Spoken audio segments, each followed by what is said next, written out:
අයිබෝන් දරුවනි මම බහුපදය යටතේ පොලිනෝමියල් යටතේ ඊළඟ වීඩියෝ එක කරන්න මේ සූදානම් වෙන්නේ. පසුගිය වීඩියෝ එකේදී අපි සාකච්ඡා කරා බෙදුම් ඇල්ගොරිතමය යොදද්දී ලබ්ධිය අපෙන් ප්‍රශ්න නොකරන වෙලාවක හෝ ලබ්ධිය සෙවීම අපට අනවශ්‍ය වන වෙලාවක ලබ්ධිය මගහැරීමක් කොට බෙදුම් ඇල්ගොරිතමය පාවිච්චි කරන්න කොහොමද? ලබ්ධිය මගහරින්න කොහෙත්ම බැරුව බෙදුම් ඇල්ගොරිතමය පාවිච්චි කරන්නේ කොහොමද කියන කාරණාව අපි අධ්‍යයනය කරා. ඒ යටතේ ගැටලු කීපයකුත් අපි සාකච්ඡා කරා. තවත් ගැටලු ඉදිරියේදී මේ පාඩම අවසානයේදී මම ඔයගොල්ලන්ට දෙනවා. දැන් අපි සූදානම් වෙන්නේ මේ පාඩමේ ඊළඟ කොටස. ඒ තමයි ශේෂ ප්‍රමේය. රිමයින්ඩර් තියරම් කියලා අපි කියනවා. ශේෂ ප්‍රමේය කියන එක සාකච්ඡා කරනවා. අපි බලමු මොකද්ද ශේෂ ප්‍රමේයේ අදහස් කරන්නේ කියන එක. නමේම තියෙනවා ශේෂ ප්‍රමේය කියනවාම ශේෂය පිළිබඳ සැලකිලිමත් වෙන බව. ඔව්. මේ ප්‍රමේයෙන් කතා කරන්නේ කිසියම් බහුපදයක් තවත් බහුපදයකින් බෙදුනහම ලැබෙන ශේෂය ගැන තමයි. හැබැයි කිසියම් බහුපදයක් රේඛීය බහුපදයකින් බෙදුනහම ලැබෙන ශේෂය ගැන තමයි මේ තියරි එකේ කතා කරන්නේ. රේඛීය නොවන බහුපදයකින් බෙදෙන වෙලාවේ ලැබෙන ශේෂය ගැන මේ සිද්ධාන්තය මගින් අධ්‍යයනය කරන්න බෑ. මේ සිද්ධාන්තයේදී අධ්‍යයනය කරන්නේ මාත්‍රය ඕනෑම බහුපදයක් ප්‍රශ්නයක් නෑ. භාජ්‍ය ප්‍රශ්නයක් නෑ. හැබැයි භාජකයේ රේඛීය සිද්ධියක් වෙන අවස්ථාවේ භාජ්‍ය මාත්‍රයේ ප්‍රශ්නයක් නෑ මෙතෙන්ට. භාජකයේ රේඛීය සිද්ධියක් වෙන අවස්ථාවේදී ශේෂයේ ඍජුව හොයාගන්න පුළුවන් ප්‍රමේයක් තමයි මෙතෙන්දී කතා කරන්නේ. ශේෂය සාමාන්‍යයෙන් හොයන්න පුළුවන් ක්‍රම තියෙනවා. අපි සාකච්ඡා කරපු ආකාරයට ක්‍රම දෙකක්. එකක් දීර්ඝ බෙදීමෙන් අපේ ශේෂය හොයන්න පුළුවන්.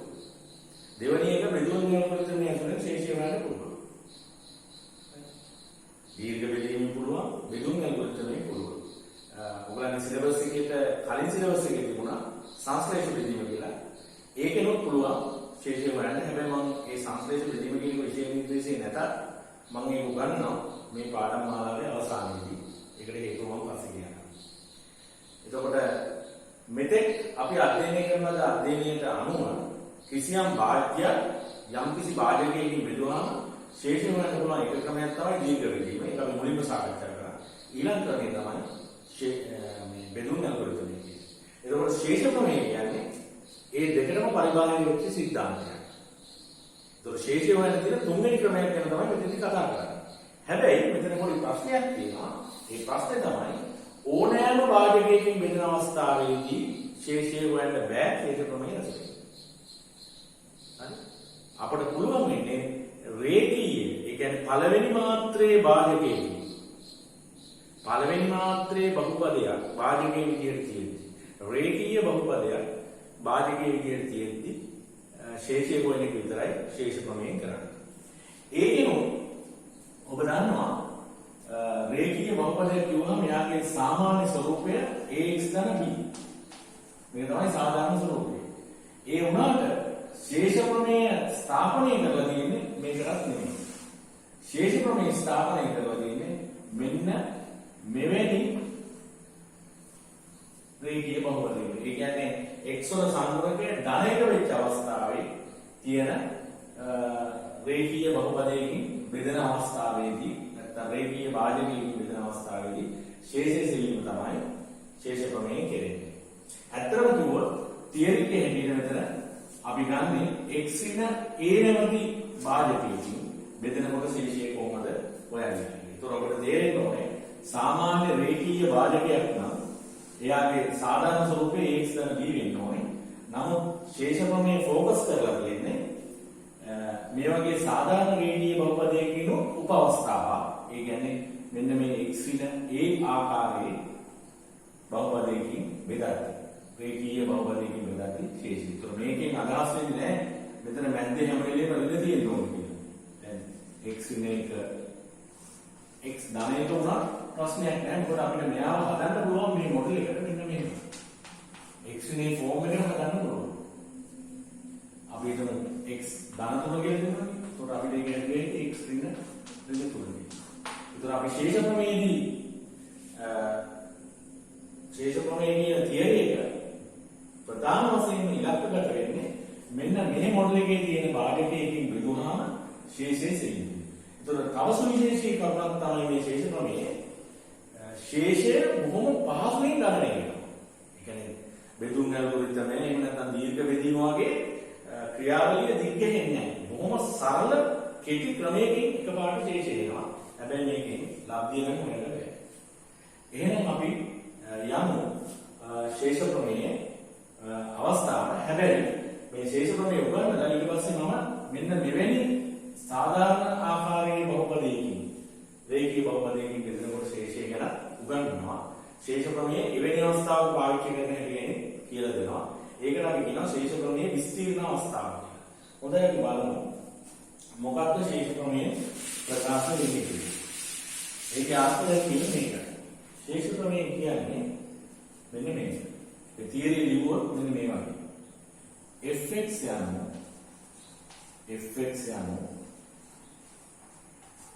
xc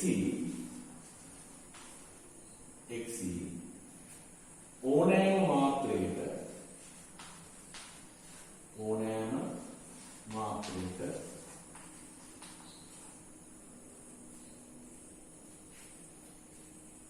බහුපදයක්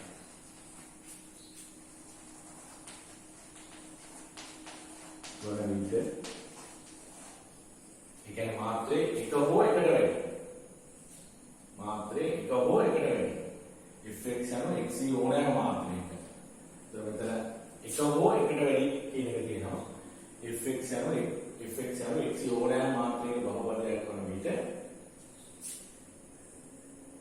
x ඍණ a මගින් අන්න මම ඉස්සලාම අපි ගන්නේ මෙන්න මේ ෆෝම් එක. මේක රේඛීය බහුපදයක්. රේඛීය භාජකයක්. ඒත් මෙහා තමයි භාජ්‍ය. මෙහා භාජකය. x ඍණ a මගින් fx බෙදූ විට ලැබෙන ශේෂය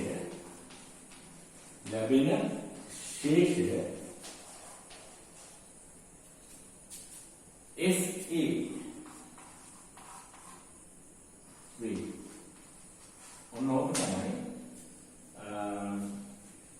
ශේෂ ප්‍රමේය ප්‍රකාශ කරන විදිහ. fx and xc ඕනෑම මාත්‍රයක බහුපදයක් වන විට ඒ කියන්නේ මාත්‍රයක හෝ එකට වැඩි බහුපදයක් වන විට x ඍණ a මගින් fx බෙදුවාම ලැබෙන ශේෂය FA වේ. ඒ කියන්නේ fx කියලා දිනා බහුපදයක් අපි දන්නේ මාත්‍රය මොකක්ද කියලා එක හෝ එකට වැඩි. එයා බෙදනවා x ඍණ a වගේ සාධකයකින්. x ඍණ a වගේ රේඛීය භාජකයකින් බෙදනවා.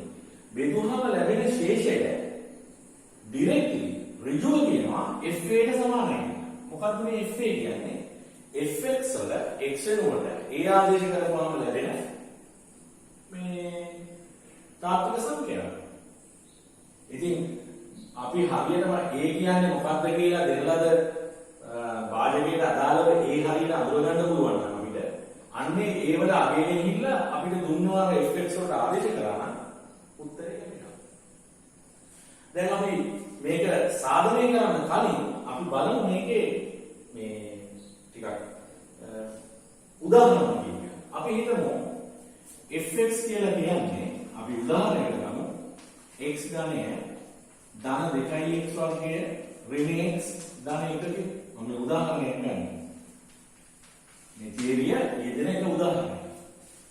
හරි? අපි හිතමු මේක බෙදන්නේ x ඍණ 2කින් කියලා. බහුපදය x ඍණ 2කින් බෙදුවි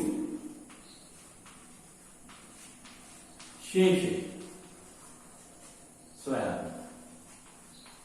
දැන් ශේෂ ප්‍රමේය දන්නේ නැතිනම් නෙමෙයි දීර්ඝ බෙදීම පාවිච්චි කරන්න පුළුවන් මේක. එහෙම නැත්නම් බෙදුම් ඇල්ගොරිතමයක් කියලා ශේෂය හොයන්න පුළුවන්. මේකට අදාළව බෙදුම් ඇල්ගොරිතමයක් ස්ථාපනය කරලා හොයන්න පුළුවන්.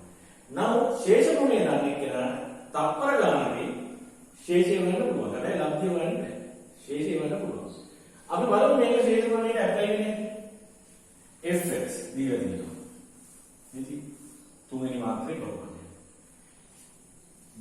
භාජකයේ x විනේ දීලා තියෙනවා. ඉතින් එතකොට මේ දීලා තියෙන x වින දෙක කියන භාජකයේ හරියටම මේ ෆෝම් එකේමයි තියෙන්නේ. මේ කියන ෆෝම් එකෙන්මයි තියෙන්නේ. එහෙනම් මේ ගැටලුවට අදාළව ඒ වලගේ සමාන වෙන්නේ කීයද? දෙකට. එහෙනම් තියරි කියන්නේ ශේෂය සමාන වෙන්න ඕනේ f2. එච්චරයි. ආය මොනවත් හොයන්න ගන්න මොනවත් නැහැ. මේ තියරිය අනුව මම ඔප්පු කරනවා. එම නිසා ශේෂය සමානයි කෙලින්ම f2. ඒ කියන්නේ ශේෂ ප්‍රමේය කියන්නේ ශේෂය f2 සමානයි කියලා. එතකොට අපේ දීලා තියෙන භාජකයට සාපේක්ෂව ඒ වලගේ දෙක වෙන්නේ. මේ ෆෝම් එකත් එක්ක මෙයා සංසන්දනය කරනවා ඔයාලට පේනවා ඒ වලගේ දෙකයි කියලා. ඒ තියරි කියන්නේ ශේෂ f2 වඩ පුළුවන්. ෆෝම් දෙක වඩ. fx වල x නෝඩ දෙක නාම. දෙකේ තුනේ වගේ. දාන දේවතාව දෙකේ වගේ. ඍණ දෙක. දාන්නේ. මෙතන 8යි 8 මෙතන 16 ගාතෙන් දෙක කියන 15. ශේෂය බලන්න. ඉතින් ඕකට පුළුවන් ඕන දීර්ඝ බෙදීමේ මේක බෙදලා බලන්න. ශේෂය ලැබෙනවා පහ කරලා. ඒ සමග මේ ඇප්ලිකේෂන් එක. අපි තව එක උදාහරණයක් ගිහිල්ලා මේ තීරිය ප්‍රූව් කරමු. Example 2. අපි හිතමු මම fx කියලා ගන්න නැතුව මේක ගන්නකො gx නේ. නැත්නම් ගන්න පොඩ්ඩක් මේවට වහල් වෙනවා. එහෙම බෑ. මැත්ස් ඉගෙන ගන්න දෙන්නේ බෑ. that's what වැඩකට දෙන්නේ මේ රටා අල්ලගන්න එක. ඒ කතන්දරේ හරියන්නේ ඒ ලෙවල් මැත්ස් වලට කියලා. ඕගොල්ලෝ දැන් මේ එක වශයෙන් ඉඳලා පුරුදු වෙලා තියෙන්නේ නම් මොකක් හරි දෙයක් රටාවකින් කරන්නනේ. ඒක නෑ පුරුදු වෙලා. ඉස්සත් එකකට එහෙමයි. ඉස්සත් පාස් වුණා හෝ ෆේල් වුණා හෝ කරේ වැඩේ. ඊළඟට 6 වසරේ ඉඳලා 11 වසරේ නෝ මොකක් හරි එකක් කරන ප්‍රොසීජර් එකක් අල්ලගන්න බලන්න.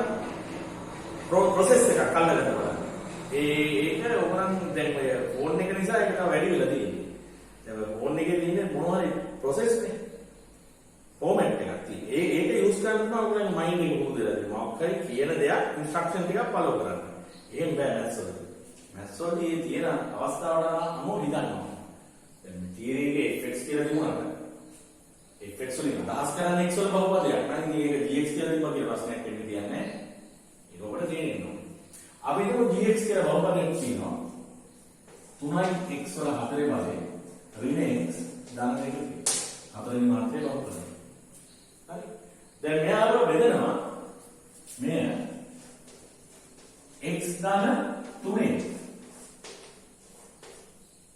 බෙදෝ විට ශේෂය. බෙදෝ විට ශේෂය සමයි. හරි. ඒක තමයි ප්‍රශ්නේ. ඉතින් අපි හරියටම මේ තීරියත් එක්ක මේක ගලපනවා.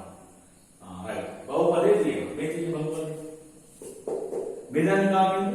x දාන 3. හැබැයි මෙතන පොඩි ප්‍රශ්නයක් තියෙනවා. තියරි එකේ කියන්නේ x වින a වලින් බෙදුවම ශේෂය f කියලා. ඒ කියන්නේ බෙදන භාජකය එයා භාජකයේ එයාව තියෙන්න ඕනේ අර x වින a කියන ෆෝම් එකට. ඒ කියන්නේ මැද ඍණ වෙලා තියෙන්න ඕනේ. ඉතින් x දාන 3 කියන එක අපි හදා ගන්න පුළුවන් නේ. කොහොමද x දාන 3 හදාගන්නේ? අපි ලියනවා x ඍණ 3 කියලා. ඒක ප්‍රශ්න ඉවරයි. අන්න දැන් අපිට මේ ගැටලුවට අදාළව ඒ මොකක්ද කියන එක දැන් හොඳට දෘශ්‍යමාන වෙනවා. මොකක්ද ඒ වලගේ? මෙන්න මේක තමයි ඒ වලගේ. තියරි එකේ කතා කරන ඒ තමයි තියෙන්නේ. එහෙනම් ශේෂය දැන් අපි මෝඩකමකට ලියනවද f ඍණ 3 කියලා නෑනේ gx කියලා නෙන්නේ. එහෙනම් g ඍණ 3. g ඍණ 3 කියන්නේ gx වල x වල ඍණ 3 දානවා. ඔක අපි මොනතරම් සාකච්ඡා කරලා සිට පාඩමේදී. ඉතින් මම මේ හැම දෙයක්ම මූලික දේ ඉඳලා උගන්වලා තියෙන්නේ. දැන් මෙතෙන්ට ආවම g ඍණ 3 කියන එක දන්නේ නැති කෙනෙක් නෑ මගේ පන්තියේ හිටපු අය. මොකද සිට පාඩමේදී ඕකේ තේරුම පතුලෙන්ම පැහැදිලි කරලා තියෙන්නේ. හරි? පතුලෙන්ම පැහැදිලි කරලා තියෙන්නේ. හැබැයි ඉතින් මම නම් දන්නේ මම දන්න සමහර කට්ටිය ශ්‍රිත පාඩම කරන්නේ නැතුව බහුවර පාඩම කරනවා. ඉතින් එතකොට මේවා කොහොම පැහැදිලි වෙනවද ළමයි කොහොම මේවා තේරුම් ගන්නවද කියන එක අපිට තේරෙන්නේ නැහැ. හරි. ඉතින් මම ඔබට කිව්වේ හරියට මේ කරුණු පැහැදිලි කරලා තියෙනවා. right. දීර්ඝ තුන කියන්නේ මොකක්ද එහෙනම්? dx වල x වෙනකොට ඍණ 3 දානවා. 3 වතාවක් ඍණ 3 4 බලේ ඍණ 3 දානවා. ඍණ 3 4 බලේ කියන්නේ 81යි.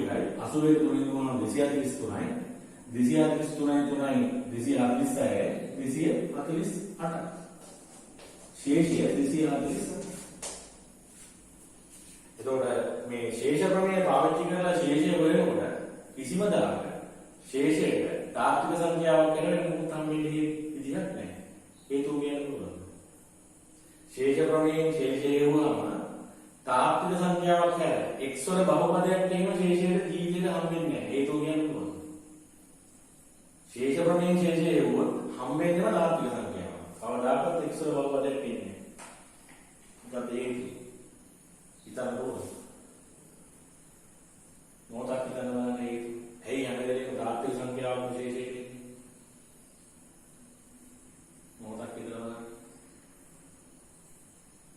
ඇයි තාත්වික සංඛ්‍යාවක් හේතුවෙන් මේ විශේෂයෙන් නෝ එන්නේ x ස්ථාන 3 x වර්ගයේ දන 2 කියන පහේම ආවනේ විශේෂය බෙදුම් අල්ගොරිතමේදී දීර්ඝ බෙදීමේදී මේවා ආවා ඇයි ශේෂ ප්‍රමේයදී මේකක් කියන්නේ તો හැමදේම තාත්වික සංඛ්‍යාවක් ඉන්නවා ගණිතන වශයෙන් හිතන්න ඔයාලා පේනවා ශේෂ ප්‍රමේයන් අපි බෙදද්දී භාජකයේ හැටියට තෝරගන්නේ රේඛී සිද්ධිය. භාජකයේ හැටියට රේඛී සිද්ධියක් තේරුවොත් ශේෂය අනිවාර්යයෙන්ම ඊට වඩා මාත්‍ර එකක් අඩු වෙනවා. රේඛී සිද්ධියට වඩා මාත්‍ර එකක් අඩු කියන්නේ මාත්‍රයේ බිඳුව වෙච්ච බවපදයක ශේෂය දෙන්නවා. ඒ කියන්නේ අනිවාර්ය නියතයක්. ආයෙ මොකක්ද තමයි කියන්නේ. එතකොට මම මේ පැහැදිලි කරේ ඔබට ශේෂ ප්‍රමේය ආශ්‍රිතව කොහොමද මේක යොදන්නේ කියන එක. දැන් මම ශේෂ ප්‍රමේය සාධනය කරනවා. මෙතන මම සාධනය කියන්නේ දැන් මම ශේෂ ප්‍රමේය සාධනය කරනවා. ශේෂ ප්‍රමේය සාධනය කරනවා. අයි බලමු කොහොමද ශේෂ ප්‍රමේය සාධනය කරන්නේ කියලා. මේකේ සාධනය මෙහෙමයි තියෙන්නේ. ඇත්තටම බෙදුම් ඇල්ගොරිතමේ පාවිච්චි කරලා තමයි මම මෙයාව සාධනය කරන්නේ. හොඳට බලන්න. මොකද ලොජික් එක. මම තර්කයක් කියනවා මෙහෙම. fx x ඉන a මගින් බෙදූ විට ශේෂය සමානයි r. මොකද දන්නවනේ තාත්වික සංඛ්‍යාවක් එන්නේ කියලා. ඒ නිසා බොරුවට මේ x වල සිත ලියන්න ඕනේ නේද? අපි දන්නවා තාත්වික සංඛ්‍යාවක් එන්නේ. ශේෂය ආවේග ලබ්ධිය 5x එන්න සිතන 5x එන්න සිතන බෙදුවාම ශේෂය ලබ්ධිය 5x කියලා හිතමු. හොඳයි. දැන්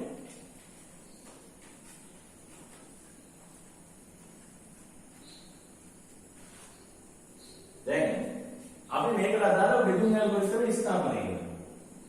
එම නිසා භාජ්‍ය fx සරල සමයි භාජකයේ x නේ ලබ්ධිය 5x දානවා. බෙදුම් ඇල්ගොරිතම ස්ථාපනය කරොත් මේ කියන කතාවට අනුව භාජ්‍ය සමානයි භාජකයේ ලබ්ධිය ධන ශේෂය. එනිම ශේෂ ප්‍රමේය බෙදුම් ඇල්ගොරිතමේ මම ස්ථාපනය කරා.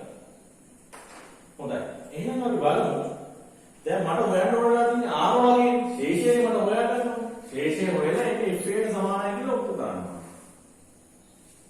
ඉතින් දැන් ඔබ මේක දිහා හොඳට නිරීක්ෂණය කරලා බලන්න.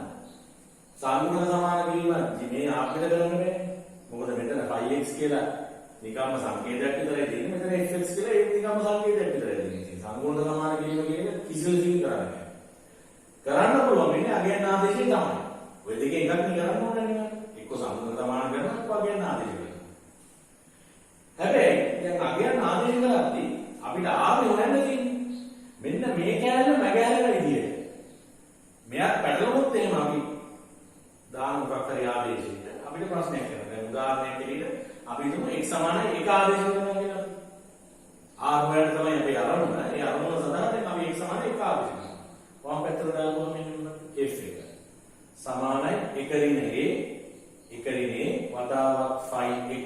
ධන වැඩි ඉවරනේ. f එක දන්නේ නැහැ. හේතුව fx දන්නේ නැත්නම් f එක දන්නේ. phi එක ඒක දන්නේ නැහැ phi x දන්නේ නැහැ. හොයන්න බෑ. අපි හිතමු අපි x වෙනකොට 5 දානවා. බිඳුන් අතර කරේ මේ x වෙනකොට 5 ආදිසික. වමටයි දකුණටයි. එතකොට මොකද වෙන්නේ? f5 සමානයි 5 දිනේ වතාව phi 5 ධන ඒ පුරුදු කරන්නේ f5 දන්නේ නැහැ fx දන්නේ නැහැ. phi 5 දන්නේ නැහැ phi x දන්නේ නැහැ. ඒක පුරුදු කරන්නේ. හැබැයි එකම එක තාත්වික සංඛ්‍යාවක් තියෙනවා. එයා ආදේශ කරොත් ඔය කිසි ප්‍රශ්නයක් නැතුව r වගේකට හොයන්න පුළුවන්. එකම එක තාත්වික සංඛ්‍යාවක් තියෙන්නේ. එයා ආදේශ කරොත් ඔය මේ phi x වලින් එන ඒවා ඔක්කොම මග යනවා. අපිට r වගේ f එකට සමානයි කියලා පෙන්වන්න පුළුවන්. ඔයාලට තේරෙනවද මොකක්ද යගේ කියලා?